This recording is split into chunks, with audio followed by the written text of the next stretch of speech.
तो हेलो दोस्तों। जैसा कि हमने इसके पिछले एपिसोड में देखा कि जाओ फैंग ने उस थ्री हेडेड लायन बीस्ट को हरा दिया था। इसके साथ ही उसने किंग स्वान को ठीक करने के लिए साओ युआन पिल का यूज किया था, जिसकी वजह से वो पूरी तरीके से हील हो गई थी। तो अब आगे इस एपिसोड की शुरुआत में हम जाओ फैंग को देखते हैं, जो कि वहाँ पर खड़े होते हुए किंग स्वान से कहता है, आखिर तुम किस तरीके की लड़की हो जो कि इतना भी फर्क नहीं जान सकती कि कौन बुरा है और कौन अच्छा। मुझे लगता है कि तुम्हें तो ये भी याद नहीं कि मैंने उस पिल की मदद से तुम्हें यहाँ पर ठीक किया है। अगर मैं उस पिल का इस्तेमाल तुम पर नहीं करता तो शायद आज तुम यहाँ पर जिंदा नहीं होती। जाओ फैंग की ऐसी बात सुनकर तो किंग स्वान वहाँ पर गिल्टी फील करने लगती है और वो उससे कहती है कि मुझे माफ कर देना, मुझे तुम्हारे साथ वैसा नहीं करना चाहिए था, मुझे लगा था कि तुम भी एक बुरे इंसान हो गए। उसकी ऐसी बात सुनकर तो जाओ फैंग उसके पास आते हुए उससे कहता है, बेशक तुमने ये बात बड़ी आसानी से बोल दी, लेकिन मैं इतनी आसानी से नहीं मानने वाला। तुम्हें मुझे उसके बदले कुछ न कुछ कम्पनसेट करना होगा। जाओ फैंग की ऐसी बात सुनकर तो किंग स्वान उससे पूछती है, आखिर तुम्हें मुझसे क्या चाहिए। उसकी ऐसी बात सुनकर तो जाओ फैंग थोड़ा सोचता है और कहता है, क्या तुम मुझे उसके बदले कुछ पैसे दे सकती हो। जिस पर तो किंग स्वान उससे कहती है कि मेरे पास पैसे नहीं है। जो जानकर तो जाओ फैंग उससे कहता है, तो फिर क्यों ना तुम मुझे कोई मैजिक वेपन या फिर कोई मेडिसिन दे दो। लेकिन इस बार भी किंग स्वान उससे कहती है कि मेरे पास तो कोई भी मेडिसिन या फिर कोई भी वेपन नहीं है जो मैं तुम्हें दे सकूं। उसकी ऐसी बात सुनकर तो जाओ फैंग फिर से उससे पूछता है, तो फिर क्यों ना तुम मुझे अपनी टेक्निक ही सिखा दो। वो टेक्निक सच में काफी ज्यादा पावरफुल है। मगर इस बार भी किंग स्वान उससे कहती है, वो टेक्निक मेरे सेक्ट की एक खास टेक्निक है जो कि मैं किसी को भी ऐसे ही नहीं सिखा सकती। अगर मैंने उसे किसी को देने की कोशिश करी तो एल्डर्स मुझे जान से मार डालेंगे।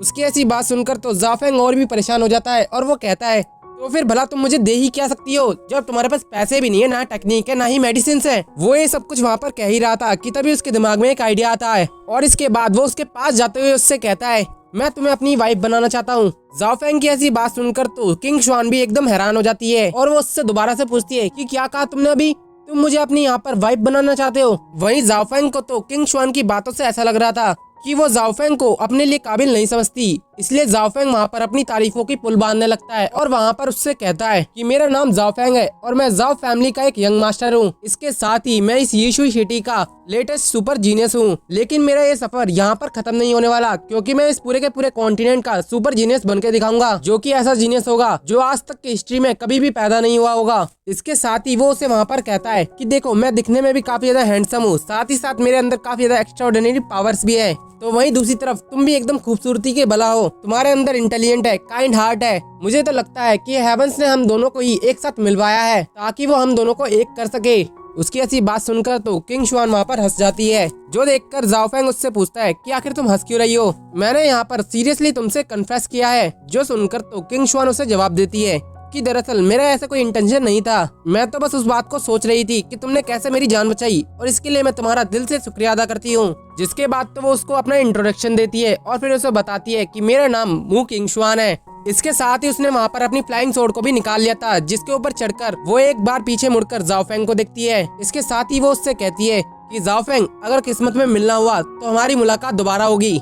इतना कहकर वो सीधा ही वहाँ से रवाना हो जाती है। उसे वहाँ से जाता हुआ देखकर तो जाओ फैंग वहाँ पर कहता है कि अभी मेरी बात यहाँ पर खत्म नहीं हुई और आखिर तुम इस तरीके से मुझे यहाँ पर अकेला छोड़ के क्यों जा रही हो। लेकिन किंग स्वान तो सीधा ही उसको इग्नोर करके आगे की तरफ बढ़ जाती है। वहाँ से आगे जाने के बाद वो वहाँ पर कहती है कि जाओ फैंग, तुम्हें अंदाजा भी नहीं है कि तुमने अभी यहाँ पर क्या कहा मुझसे। अगर तुम सच में जाओ फैमिली के अंदर आते हो तो मैं तुम्हारी लाइफ को इस तरीके से खतरे में नहीं डाल सकती, क्योंकि अगर मैंने तुम्हें एक्सेप्ट कर लिया तो इससे तुम्हारी जान के लिए खतरा हो सकता है, क्योंकि मैं किसी नॉर्मल फैमिली से नहीं आती हूँ। काश मेरी फैमिली कोई नॉर्मल फैमिली होती, मैं तो बस अपनी फैमिली की एक कठपुतली हूँ जो कि अपने फैसले भी खुद नहीं ले सकती। मुझे माफ कर देना जाओ फैंग, शायद हमारा मिलना यहीं तक था।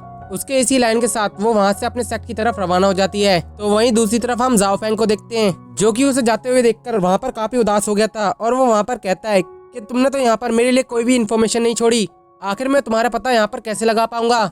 लेकिन तभी उसकी नजर एक टोकन पर जाती है, जिसके बाद तो वो सीधा ही उस टोकन को उठा लेता है, जिसे उठाने के बाद उसे जानने के लिए मिलता है ये तो किंग स्वान का आइडेंटिटी टोकन है, जो कि स्वानजी सेक्ट से बिलोंग करता था। इसके बाद तो जाओ फैंग उस टोकन को अपने पास रखते हुए वहाँ पर कहता है कि किंग स्वान, बस तुम मेरा इंतजार करना, मैं जल्दी पावरफुल होकर तुम्हारे पास आऊंगा, लेकिन इससे पहले मुझे अपने फैमिली मैटर को भी पूरी तरीके से सॉल्व करना होगा। जिसके बाद वो सीधा ही अपने घर के लिए रवाना हो जाता है। तो वहीं उसे जाता हुआ देखकर जुबाजी वहाँ पर कहता है तो फाइनली जाकर जाओ फैंग को उसका लव मिल ही गया। लेकिन अब आएगा मजा, क्योंकि किंग स्वान और जाओ फैंग दोनों की फैमिली में काफी ज्यादा प्रॉब्लम्स है। और इसके साथ ही वो वहाँ पर कहता है वैसे भी काफी लंबे वक्त से एंटी एडिक्शन सिस्टम भी एक्टिवेट नहीं हुआ। मुझे लगता है कि जाओ फैंग को इतनी जल्दी कोई भी स्किल्स नहीं मिलने वाली। इसके बाद तो जाओ फैंग अपने घर के बिल्कुल सामने आ जाता है, जहाँ आने के बाद वो वहाँ पर कहता है कि जुबाजी के सिस्टम की वजह से मैं बड़ी ही जल्दी मार्शल वॉरियर के 8 स्टार के अंदर प्रमोट हो गया। और गाइज मैं यहाँ पर थोड़ी सी आपको क्लैरिफिकेशन देता हूँ। जुबाजी ने जो इसकी 10% पावर्स को बढ़ाया था वो दरअसल इसकी कल्टिवेशन पावर्स को बढ़ाया था, जिसकी वजह से अब इसका रेलम मार्शल वॉरियर के 8 स्टार में आ चुका है। तो वहीं दूसरी तरफ जाओ फैंग वहाँ पर कहता है कि मेरे ख्याल से इतनी स्ट्रेंथ मेरे लिए काफी होगी। अब मैं आसानी से अपनी जाओ फैमिली को स्टेबल कर सकता हूँ, और जब तक मेरे पास जुबाजी का सपोर्ट रहेगा तब तक तो कोई भी मुझे यहाँ पर रोक नहीं पाएगा, चाहे वो स्वानजी सेक्ट ही क्यों ना हो। किंग स्वान बस अपने सेक्ट में मेरा इंतजार करना, मैं जल्दी तुम्हारे पास आऊंगा। इतना कहकर वो वहाँ पर जी स्वाई को आवाज लगाता है और उससे कहता है कि मैं घर वापस आ गया। लेकिन जब वो वहाँ पर गेट को खुला देखता है तो उसे वहाँ कुछ गड़बड़ लगने लगती है, क्योंकि जीसुआई कभी भी रात को इस तरीके से गेट को खुला नहीं छोड़ सकती।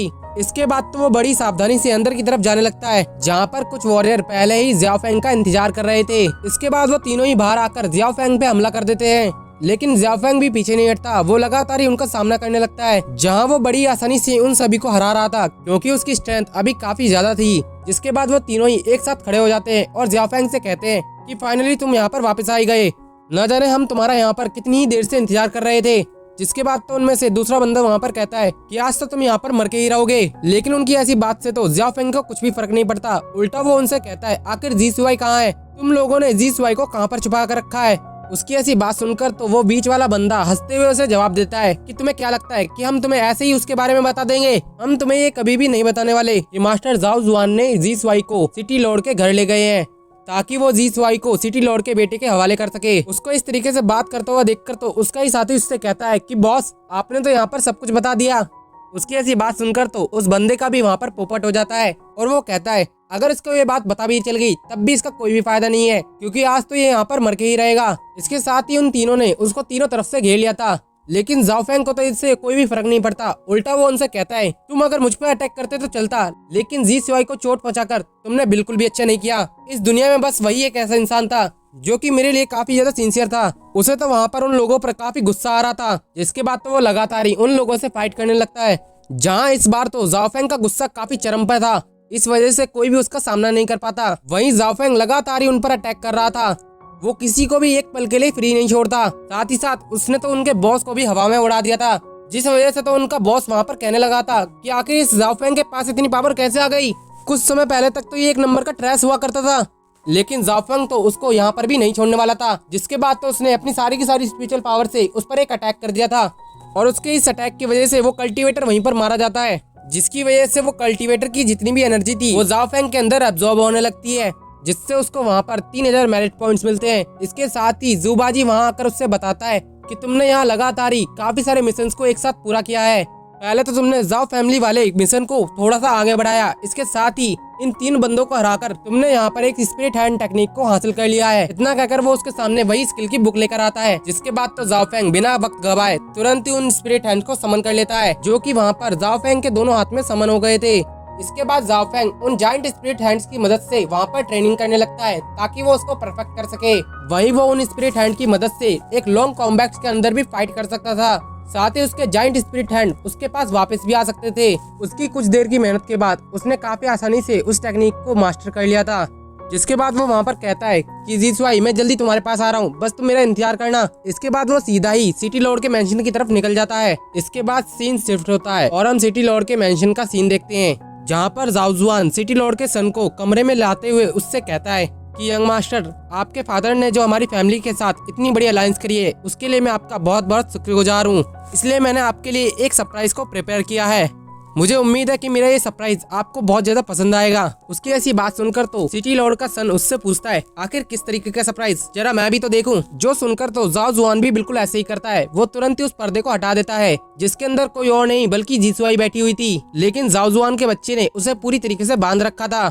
इसके बाद वो वहाँ पर सिटी लॉर्ड के सन से पूछता है कि यंग मास्टर बताइए आपको मेरा सरप्राइज कैसा लगा। जिसके बाद तो हमें उस सिटी लॉर्ड के सन का नाम बताया जाता है जिसका नाम सीतू फांग होता है। तो वहीं सीतू फांग तो जाओ जुआन की बात सुनकर उससे कहता है कि मुझे तुम्हारा ये सरप्राइज काफी पसंद आया। इसके बाद वो सीधा ही जीसुआई की तरफ बढ़ गया था, जो देखकर तो जाओ जुआन उससे कहता है कि यंग मास्टर आप बस इसका यहाँ पर लुत्फ उठाइए, मैं आपको यहाँ पर डिस्टर्ब नहीं करने वाला। इतना कहकर वो वहाँ से जाने लगता है। वहीं वो जाते हुए अपने मन में कहता है कि बस एक बार उस जाओ फेंग के बच्चे को मर जाने दो, उसके बाद तो मैं इस जीसुआई को भी अपना बना लूंगा। उसके वहाँ से जाने के बाद तो सीतू फांग वहाँ पर कहता है कि मैंने तो ये एक्सपेक्ट ही नहीं किया था कि जाओ जुआन मेरे लिए इस तरीके का कोई आइटम लेकर आएगा। तुम तो सच में यहाँ पर इस सिटी की प्रिंसेस बनने के लायक हो। जिसके बाद तो वो जीसुआई की तरफ बढ़ने लग गया था, जो देखकर जीसुआई इससे कहती है अगर तुमने मेरे पास आने की कोशिश भी करी तो मेरे यंग मास्टर तुम्हें यहाँ पर जान से मार डालेंगे। उसकी ऐसी बात सुनकर तो सीतू फांग उससे कहता है कि आखिर किसकी इतनी हिम्मत होगी जो कि सिटी लॉर्ड के सन को यहाँ पर मारने की हिम्मत करेगा। पहले तो मैं तुम्हें अपनी वाइफ बनाने के बारे में सोच रहा था, लेकिन अब इसका कोई भी फायदा नहीं है।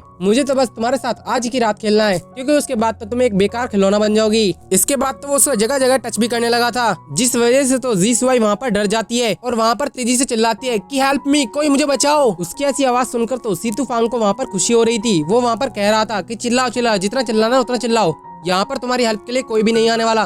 उसका बस ये कहना ही था कि तभी वहाँ खिड़की से जाओ फेंग आता है, जो कि सीधा ही आकर सीतू फांग को अपनी लात से दूर फेंक देता है। इसके बाद वो बड़े ही स्टाइल में वहाँ पर कहता है मेरे कान इतने भी बहरे नहीं है कि कोई मुझे बुला रहा हो और मैं वहाँ पर ना पहुँचूं, ऐसा तो हो ही नहीं सकता। वहीं जीसुआई तो अपने यंग मास्टर को यहाँ पर देखकर काफी खुश हो जाती है। इसके बाद तो जाओ फेंग सीधा ही जीसुआई के पास जाता है और उसके हाथ को खोलते हुए उससे कहता है कि जीसुआई क्या तुम ठीक हो। तो वहीं जीसुआई तो सीधा ही जाओ फेंग के गले लग जाती है और उससे रोते हुए कहती है कि मास्टर आपने आने में इतनी देरी क्यों कर दी।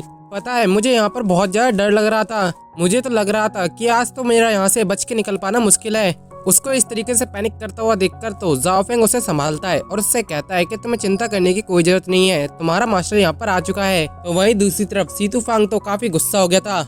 वो वहाँ पर जाओ फेंग से कहता है अगर तुम्हारी हिम्मत कैसे हुई मेरे ही मेंशन के अंदर आकर मुझ पर हाथ उठाने की। उसकी ऐसी बात सुनकर तो जाओ फेंग को उस पर काफी गुस्सा आता है और वो आगे आते हुए उससे कहता है कि सीतू फांग के बच्चे, लगता है तुम्हारी हिम्मत कुछ ज्यादा ही बढ़ चुकी है कि तुमने मेरे लोगों को टच करने की हिम्मत तक करी। उसकी ऐसी बात सुनकर तो सीतू फांग हंसते हुए उससे कहता है कि जाओ फेंग आखिर तुम अपने आप को क्या समझते हो, तुम तो वैसे भी जाओ फैमिली की एक ट्रैश हो, लेकिन इसके बावजूद तुम्हारे अंदर तो बहुत ज्यादा कॉन्फिडेंस है, जैसे कि तुम यहाँ आकर सब कुछ ठीक कर दोगे। पर शायद तुम ये भूल चुके हो कि मैं इस यीशु सिटी का नंबर 1 जीनियस हूँ और आज तुमने यहाँ पर मुझे ऑफेंड करके बहुत बड़ी गलती करी है। अब मैं तुम्हें दिखाऊंगा कि आखिर एक ट्रैश और एक जीनियस में क्या फर्क होता है। इतना कहकर वो सीधा ही जाओ फेंग से लड़ने चला जाता है, जहां उन दोनों में hand to hand combat fight हो रही थी। लेकिन जाओ फेंग की स्ट्रेंथ तो पहले ही काफी ज्यादा बढ़ चुकी थी, जिसकी वजह से उसने आसानी से सीतू फांग को पीछे हटा दिया था। लेकिन सीतू फांग यहीं पर नहीं रुकता, वो वहाँ पर अपने थंडर पंच को रेडी कर लेता है। तो वहीं दूसरी तरफ जाओ फेंग ने भी अपना स्पिरिट हैंड को बाहर निकाल लिया था, जिनकी मदद से वो दोनों ही फाइट करने लगते हैं। लेकिन जाओ फेंग के स्पिरिट हैंड की पावर्स काफी ज्यादा थी, जिसकी वजह से सीतू फांग को वहाँ पर काफी ज्यादा डैमेज पहुंचा था। तो वहीं उस मेंशन के बाहर जो बंदे वहाँ पर गार्डिंग कर रहे थे, वो अंदर की आवाज सुनकर तो वहाँ पर सोचने लगते हैं कि लगता है सीतू फांग तो यहाँ पर आज उस लड़की के कुछ ज्यादा ही मजे उठा रहा है। लेकिन दूसरी तरफ तो सीतू फांग की वहाँ पर हालत खराब थी, जबकि जीसुआई तो जाओ फेंग की बढ़ी हुई पावर को देखकर काफी खुश हो गई थी। जिसके बाद जाओ फेंग सीतू फांग के पास आते हुए इससे कहता है कि मुझे तो लगा था कि इस सिटी के नंबर 1 जीनियस में कुछ न कुछ बात होगी, लेकिन तुम्हें देखकर तो ऐसा नहीं लगता। जो सुनकर तो सीतू फांग को उस पर और भी ज्यादा गुस्सा आने लगता है और वो वहाँ पर उससे कहता है आखिर तुम्हारी हिम्मत कैसे हुई मेरे बारे में इस तरीके की बात करने की, अब तुम देखोगे कि मुझसे टकराने का असली अंजाम क्या होता है। इतना कहकर वो अपने उस टोकन को तोड़ देता है, जिसकी वजह से उस मेंशन के बाहर जो तीनों गार्ड थे उनको वही सिग्नल मिल जाता है कि सीतू फांग पर यहाँ पर खतरा आ चुका है, इसलिए वो सीधा ही अंदर जाने के लिए तैयार हो जाते हैं। वहीं सीतू फांग तो जाओ फेंग के सामने लंबी चौड़ी हाँकने लगता है। वो वहाँ पर कहता है कि एक बार मेरे गार्ड यहाँ पर पहुँच जाए, उसके बाद तो तुम्हारा यहाँ पर मरना तय है। वो ये सब कुछ यहाँ पर कह ही रहा था कि तभी वहाँ का गेट ओपन हो जाता है, जिसकी वजह से तो सीतू फांग उन गेट के पीछे जाके दब जाता है। वहीं वो तीनों गार्ड जैसे ही अपने मास्टर की ऐसी हालत देखते हैं, वो सीधा ही जाओफेंग से फाइट करने के लिए तैयार हो गए थे और आगे बढ़कर उस पर अटैक करने लगते हैं, जहां पर जाओफेंग एक बंदे से फाइट करते हुए उसे बहुत बुरी तरीके से पीट देता है। साथ ही वो फाइट करते करते उस रूम की छत पर आ जाते हैं। वहीं अपने ब्रदर की ऐसी हालत देखकर तो वो दोनों ही बंदे उसे संभालते हैं और उससे कहते हैं कि ब्रदर, मुझे लगता है कि इस लड़के के अंदर कुछ न कुछ बात जरूर है, हम तीनों को एक साथ मिलकर इस पर अटैक करना होगा। जिसके बाद तो वो तीनों ही अपनी अपनी फॉरबिडन टेक्निक का यूज करने लगते हैं, जिसकी वजह से उन तीनों ब्रदर ने वहाँ पर 3 स्पिरिट्स को समन कर लिया था, जिनमें से एक टाइगर, तो दूसरा ड्रैगन और तीसरी वुल्फ की थी। वहीं सीतू फांग भी ऊपर आते हुए जाओफेंग से कहता है कि अब तुम इन तीनों का मुकाबला करके दिखाओ। इन तीनों स्पिरिट के चलते इनकी पावर मार्शल वॉरियर एलम के 8 स्टार की हो गई है। उसकी ऐसी बात सुनकर तो जाओफेंग उसे जवाब देता है कि बच्चे, फॉर्मेशन से खेलना तुम्हारा ही शौक नहीं है, बल्कि मुझे भी यहाँ पर फॉर्मेशन से खेलना आता है। जिसके बाद तो उसने वहाँ पर अपनी स्वॉर्ड फॉर्मेशन को एक्टिवेट कर लिया था, जहाँ पर वो अपनी 10 डिवाइन स्वॉर्ड्स को समन करता है और उनको आपस में मर्ज कर 3 किलिंग स्वॉर्ड बनाता है। जिसके बाद तो उसने उन तीनों स्वॉर्ड्स का यूज करते हुए सीधा ही उन पर अटैक कर दिया था। वहीं उन चारों की लड़ाई की वजह से सीतू फांग तो नीचे आ गया था, जहाँ पर आते हुए फिर से उसकी नजर जीसुआई पे पड़ जाती है। तो वहीं दूसरी तरफ सीतू फांग के गार्ड जाओफेंग के सामने नहीं टिक पाते और उन तीनों गार्ड्स को हराने की वजह से ज़ुबाजी वहाँ पर उससे कहता है कि सिस्टम ने तुम्हारी कॉम्बैट पावर को 5000 पॉइंट्स बढ़ा दिया है, इसके साथ ही तुम्हें 3000 पॉइंट्स भी दिए गए हैं। जो सुनकर जाओफेंग वहाँ पर खुश हो जाता है और सीधा ही जीसुआई के पास जाता है, जहाँ पर सीतू फांग ने उसे बंदी बना रखा था। इसके बाद वो जाओफेंग से कहता है कि मेरे पास आने की हिम्मत भी मत करना, नहीं तो इस जीसुआई का यहीं पर खेल खत्म हो जाएगा।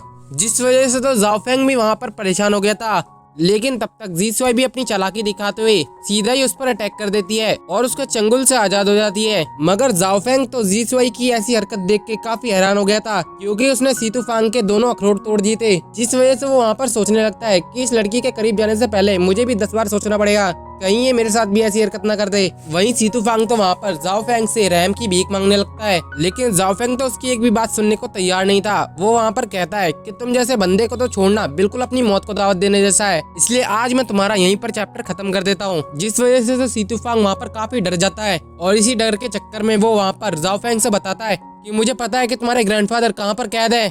उसकी ऐसी बात सुनकर तो जाओफेंग का पंच वहीं पर रुक गया था और इसके बाद जाओफेंग उससे कहता है कि जल्दी बताओ कि आखिर मेरे ग्रैंडपा कहाँ पर कैद हैं। जो सुनकर तो सीतू फांग वहाँ पर तुरंत ही तोते की तरह सब कुछ बताने लगता है। वो वहाँ पर जाओफेंग से कहता है कि तुम्हारे ग्रैंडफादर को जाओ फैमिली के बैकयार्ड में छुपाया गया है और इसके साथ ही जाओमेंग और जाओ जुआन ने मेरे फादर के साथ टीम अप कर लिया है, जिनकी मदद से वो जाओ फैमिली को पूरी तरीके से अपने कंट्रोल में लेना चाहते हैं। उसकी ऐसी बात सुनकर तो जाओफेंग भी सब समझ जाता है और फिर वो अपने मन में कहता है कि अब समझ में आया कि जाओ सुआन और जाओमेंग इतना ज्यादा क्यों उछल रहे थे, पर लगता है अब मुझको अपना असली गेम प्ले शुरू करना होगा। वो ये सब कुछ वहाँ पर कह ही रहा था कि तभी वहाँ पर सिस्टम की विंडो फिर से एक्टिवेट हो जाती है, जो कि वहाँ पर जाओफेंग को बताती है कि होस्ट ने एक हिडन क्वेस्ट को ट्रिगर कर दिया है और इस क्वेस्ट को पूरा करने के लिए होस्ट को सिटी लॉर्ड को मारना होगा। वहीं उस क्वेस्ट के कंप्लीट होने पर जाओफेंग को 50,000 एक्सपीरियंस पॉइंट मिलते, लेकिन उसको ये क्वेस्ट एक टाइम लिमिट के अंदर ही कंप्लीट करना होगा। जिसके बाद तो जाओफेंग वहाँ पर सोचते हुए कहता है कि मुझे सबसे पहले अपने ग्रैंडपा को आजाद करवाना होगा, उसके बाद ही मैं इस क्वेस्ट को पूरा करूंगा। ये क्वेस्ट तो सच में मेरे लिए काफी ज्यादा फायदेमंद साबित होगा। तो वहीं दूसरी तरफ सीतू फांग उससे कहता है कि जाओफेंग, अब मैंने तुम्हें सब कुछ बता दिया, तो प्लीज तुम मुझे यहाँ से जाने दो। लेकिन जाओफेंग को तो उस पर अभी भी काफी गुस्सा था, इसलिए वो उसको एक लात मारकर दूर फेंक देता है। वहीं उसकी एक ही लात में सीतू फांग वहाँ पर बेहोश हो गया था। जिसके बाद सिस्टम की विंडो फिर से अपीयर हो गई थी और ज़ुबाजी वहाँ पर उससे कहता है कि तुमने यहाँ पर सीतू फांग को हराकर अपनी कॉम्बैट पावर के अंदर 8000 पॉइंट्स को ऐड करवा लिया है। इसके साथ ही तुम्हारी डिवाइन स्वॉर्ड्स की पावर्स को बढ़ा दिया गया है। इसके बाद जाओफेंग जीसुआई को लेकर वहाँ से जाने लगता है, जो देखकर जीसुआई उससे पूछती है कि मास्टर आखिर हम कहाँ पर जा रहे हैं। उसकी ऐसी बात सुनकर तो जाओफेंग उससे कहता है कि हमें सबसे पहले जाओ मैंसन जाना होगा, जहाँ जाकर मुझे अपने ग्रैंडपा को आजाद करवाना है। और उसके इतना कहते ही ये एपिसोड यहीं पर खत्म हो जाता है।